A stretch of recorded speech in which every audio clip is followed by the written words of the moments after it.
সমাধান হয়নি। আমি বারবার বিভিন্ন সভা সেমিনারে বলেছি, একজন কৃষক 1 কেজি ধান উৎপাদন করে বিক্রি করে 20 টাকা। কত পরিশ্রম করে, কত কষ্ট করে সে প্রান্তিক লেভেলের একজন কৃষক 1 কেজি ধান বিক্রি করে 20 টাকা। অথচ একজন শিল্পপতি শুধু একটু পানি তাও নিচ থেকে উঠিয়ে বিক্রি করে 20 টাকা।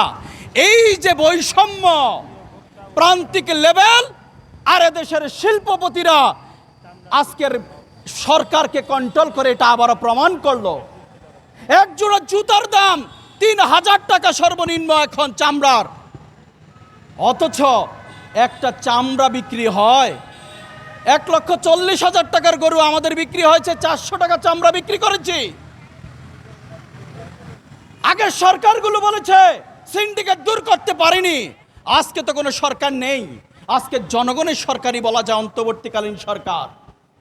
অন্তর্বর্তীকালীন সরকারের কাছে প্রত্যাশা ছিল এই চামড়া শিল্পকে বাঁচিয়ে আগামী দিনে এই বাংলাদেশের শিল্পকে আগামী দিনে আমরা রপ্তানি করে একটা বিশাল বৈদেশিক মুদ্রা অর্জন করতে পারবো। অন্তর্বর্তীকালীন সরকারের প্রধান ডক্টর মোদি ইউনূসের উদ্দেশ্যে বলছে, ছাগল দিয়ে কখনো হাল চাষ করা যায় না।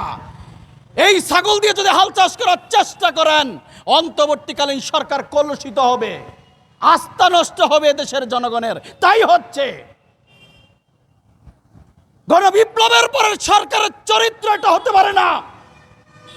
রক্ত দিয়ে স্বাধীনতা এনেছে দ্বিতীয়বার, এই চরিত্র দেখার জন্য না।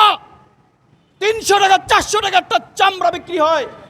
যেই বাংলাদেশে এই সিন্ডিকেট ভাঙতে পারলেন না, অত্যন্ত পরিতাপের বিষয়।